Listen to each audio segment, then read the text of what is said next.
Bienvenue dans cette vidéo de cours sur les suites géométriques à destination des élèves de terminale STMG. Quelques petits rappels. Alors, une suite géométrique, ça se définit par récurrence comme suit.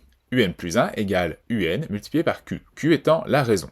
Si cette raison est supérieure à 1, alors notre suite est croissante. Si cette raison est comprise entre 0 et 1, exclue, alors notre suite est décroissante. Et si notre raison est égale à 1, alors la suite est constante. Nous avons bien sûr, lorsqu'on définit une suite par récurrence, besoin du premier terme, U0. Alors, voyons maintenant la forme explicite ou fonctionnelle d'une suite géométrique.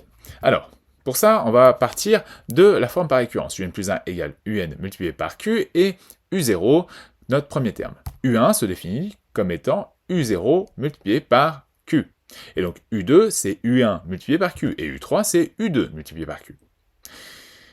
Mais si U2, c'est U1 multiplié par Q, et que U1, c'est U0 multiplié par Q. Alors, U2, c'est U0 multiplié par Q, remultiplié par Q. Et quand on a Q fois Q, eh bien en fait, on a Q au carré.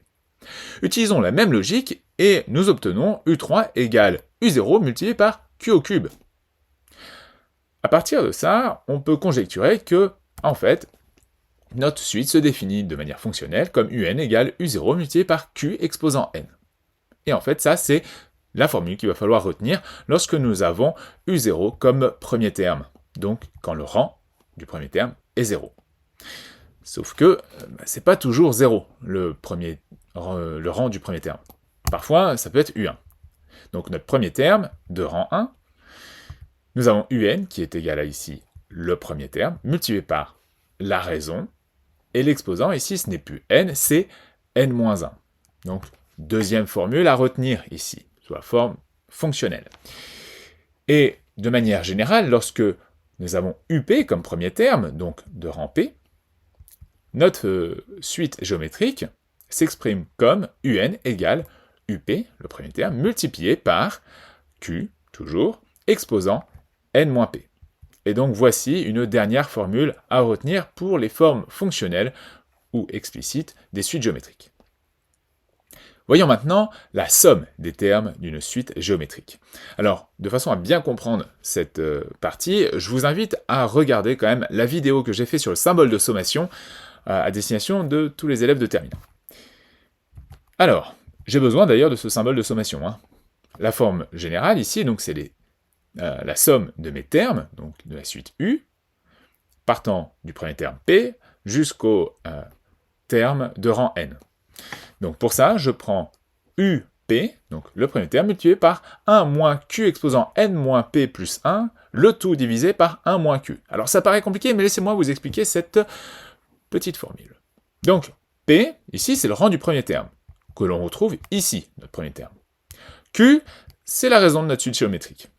Et N moins P plus 1, si vous avez bien regardé la vidéo sur le symbole de sommation, en fait, c'est le nombre de termes de la suite. Donc à partir de là, en fait, c'est assez simple à utiliser, cette formule.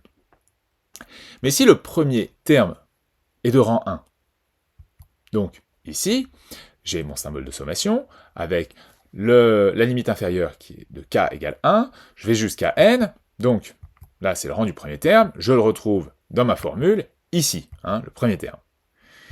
Là j'ai toujours la raison de ma suite géométrique, et si on fait n moins p plus 1, on a quoi?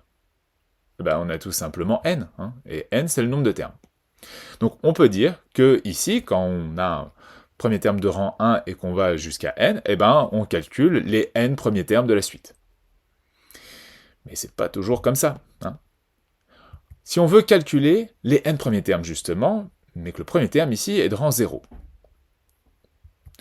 eh bien, mon symbole de sommation, il va ressembler à ça, et ma formule va ressembler à ça.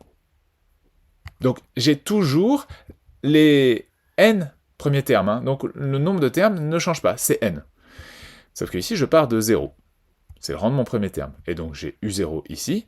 Par contre, ce qui va changer, c'est lorsque je vais l'écrire, je vais aller jusqu'où? Je ne vais pas aller jusqu'à UN, je vais aller jusqu'à UN-1 pour la limite supérieure de la sommation pour avoir n termes. Voilà.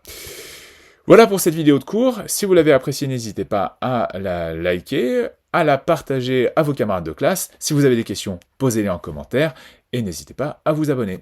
Voilà.